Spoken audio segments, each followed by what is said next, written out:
Bonsoir Augustin de Romanet. Bonsoir Luc Évrard. Vous étiez jusqu'à une date toute récente directeur général de la Caisse des dépôts. Vous avez derrière vous une carrière de grand serviteur de l'État au plus haut niveau, Bercy, Matignon et l'Élysée. Et vous publiez chez Plomb un essai intitulé « Non aux 30 douloureuses ».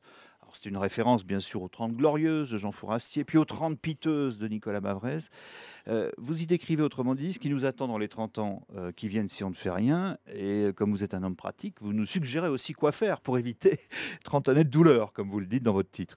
C'est donc d'abord, si on essaie de positiver, que nous ne serions pas forcément condamnés à la sueur et aux larmes. Alors, la sueur et les larmes, elles viennent lorsque vous faites un grand effort et vous ne savez pas pourquoi. Oui. Alors à ce moment-là, bon, la chose dont je suis sûr, et c'est la raison pour laquelle j'ai souhaité écrire ce livre aujourd'hui, alors que j'aurais pu attendre ma retraite pour dire je vous l'avais bien dit, Vous êtes encore jeune. c'est parce que, au fond, qu'est-ce qui s'est passé dans notre pays depuis 1945 ? Pendant 30 années, on a connu une croissance très forte. Ça a été les 30 glorieuses. Donc le métier des hommes politiques, c'était de répartir la croissance. Donc chacun s'enrichissait à un rythme plus ou moins rapide, mais la croissance était répartie.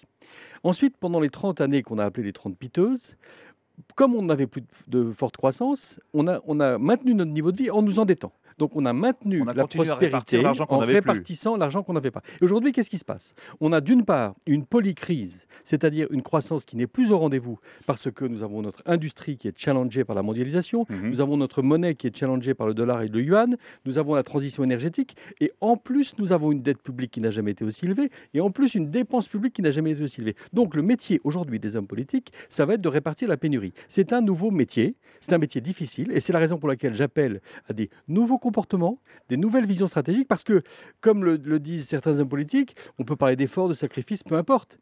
La question est simple, c'est d'autant plus douloureux d'aborder la période dans laquelle nous allons si nous ne savons pas où nous voulons aller. S'il n'y a pas de vision. On va y revenir dans le détail. Mais votre livre est d'abord une réflexion sur le temps, justement. Il y a le temps de l'économie avec les cycles, le court-termisme des marchés, le temps de la politique qui est souvent le temps du mandat, des échéances électorales. Et ce que vous dites bien, c'est que ce ne sont ni l'un ni l'autre, a priori, des temps favorables justement à la vision, à l'action de long terme, voire à l'intérêt général lui-même. Comment on en sort ? C'est pas une nouveauté. D'ailleurs, Condorcet lui-même le disait au moment de la Révolution française. Il souhaitait soustraire les finances publiques au temps de la démocratie dans la mesure où il considérait que la démocratie était le temps du court terme.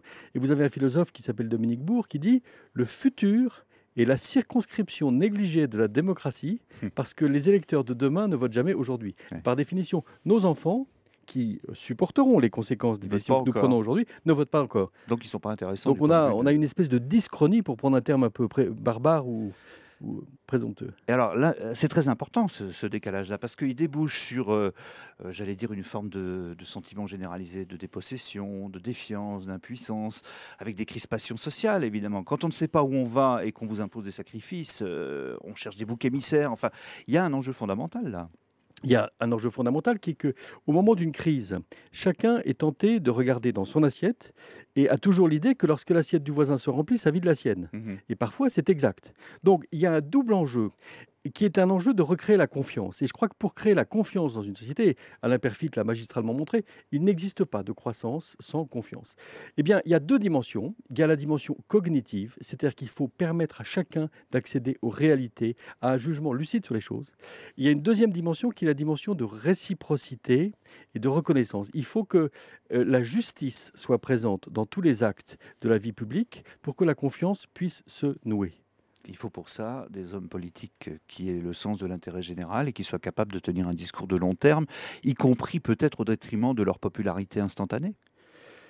Alors c'est vrai que c'est un débat vieux comme le monde, que la faculté pour l'homme politique de décrire un paysage qui le conduit à prendre des décisions à court terme impopulaires. Et j'évoque effectivement plusieurs cas de figure dans le livre, dans lesquels certains hommes politiques ont dû prendre des décisions qui étaient immédiatement peu comprises, mais qui ont en réalité été très utiles sur le long terme. Je prends un exemple qui est volontairement provocateur, parce que je sais qu'il fait encore souffrir beaucoup de gens aujourd'hui, c'est celui de la décision du général de Gaulle du référendum sur l'autodétermination de l'Algérie. Je crois qu'il n'y a plus un Français aujourd'hui qui ne considère pas que ça n'ait pas été une décision visionnaire. Et pourtant, à l'époque, ça a fait souffrir, je crois, le général, beaucoup de ses amis, beaucoup de ses électeurs et beaucoup de Français aussi. Puisque vous évoquez de Gaulle, c'est le moment de le dire, vous recommandez ce que vous appelez un État stratège. Vous dites on ne peut pas en sortir sans un État stratège. Qu'est-ce que vous entendez par là au juste ? Je crois que le libre jeu du marché ne peut pas permettre une allocation optimale des moyens dans une société. On le voit bien en matière de politique industrielle, par exemple. Certains pays, comme le Royaume-Uni, les États-Unis et probablement la France, ont fait le choix d'un modèle dans lequel l'actionnaire est roi. Et le rendement des investissements est privilégié par rapport à une toute autre dimension. L'Allemagne, sur la désindustrialisation. L'Allemagne, en revanche, fait le choix d'une plus grande association des salariés avec la cogestion, etc. Et ce choix de long terme a conduit à une certaine désindustrialisation de notre pays. Or, chacun sait que sur le long terme, la menace, ou plutôt l'exigence de se procurer des matières premières, va obliger à avoir une industrie forte pour ne serait-ce qu'équilibrer notre balance commerciale. On voit bien que le fait d'exporter des services n'est pas du tout suffisant pour avoir une balance commerciale excédentaire lorsque vous devez importer de l'énergie. Donc, toute cette question de la politique industrielle, par exemple, est un remarquable point d'application d'une réflexion de long terme. Mais un État stratège, c'est aussi un État qui se consacre à l'essentiel, on vient peut-être de l'évoquer, et qui accepte de maigrir aussi, de voir le champ de ses prérogatives réduit, ne serait-ce que parce qu'il ne peut pas tout faire ou qu'il le fait moins bien que d'autres, qui seraient peut-être... Je crois qu'une réflexion, une photographie de notre situation oblige à dire que l'État a grossi beaucoup trop vite. Imaginez-vous qu'au début des années 60, la dépense publique représentait 34% du PIB. Aujourd'hui, nous sommes à 56%. C'est comme si, chaque année, depuis 1960, on avait accru de 0,5% du PIB la dépense publique. Alors, pendant un grand nombre d'années, on a accru les recettes du même montant. Et puis, au moment des années 75-80, on a vu qu'on ne pouvait plus augmenter les recettes, mais on a continué à augmenter les dépenses, d'où la création des déficits. Aujourd'hui, nous avons les deux bornes qui ont été franchies. Et là, contrairement à ce que disait Auguste de Teuf, il y a des limites. C'est-à-dire que d'une part, on ne peut plus augmenter la dette publique, et d'autre part, la dépense publique, avec 56%, qui est un record en Europe, ne peut plus être accrue. Et je crois bien au contraire qu'il faut que l'État redonne des marges de manœuvre à l'économie en devenant plus productif. Ouais. Vous tracez un chemin, on voit bien qu'il passe par beaucoup de vertus, par de la vision, on voit bien que ce chemin sera difficile, semé d'embûches. On ne trouve pas beaucoup d'écho à ce que vous dites, par exemple, dans la campagne électorale présente. Quel est votre pronostic sur notre capacité à emprunter ce chemin pour éviter les 30 douloureuses? Alors, je crois beaucoup en la jeunesse. Et une des raisons pour lesquelles j'ai voulu écrire ce livre ici et maintenant, c'est parce que je crois qu'il faut que la jeunesse, notamment en France, ait une formation qui soit beaucoup plus historique et qui l'invite beaucoup plus à regarder dans le passé et à regarder les crises du passé.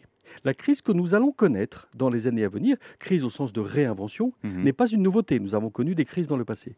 Et je crois qu'un certain nombre d'exigences, qui sont des exigences de transparence dans le comportement des hommes politiques, de transparence dans la qualification des situations, de jeu des contre-pouvoirs, de jeu des corps intermédiaires, un certain nombre de règles de base sont indispensables pour que les crises se passent sans trop de douleur. Et d'ouverture aussi à la diversité pour ce qui est des élites, parce que vous décrivez très bien comment elles se reproduisent. Absolument. Ce livre, en réalité, il est destiné aux jeunes. Il est destiné aux jeunes pour qu'ils ne se désintéressent pas de la vie publique, pour qu'ils ne se désintéressent pas du service de l'État, pour qu'ils continuent à s'occuper des affaires publiques. Il n'y a pas de contradiction entre le fait d'être passionné par l'intérêt général et de faire le constat que l'État doit maigrir. Voilà, ça s'appelle Non aux 30 douloureuses. Sous-titre, l'État n'a pas de temps à perdre. Cette notion d'urgence est importante. Ça paraît chez Plomb. Merci Augustin de Romanet. Merci beaucoup Luc Évra.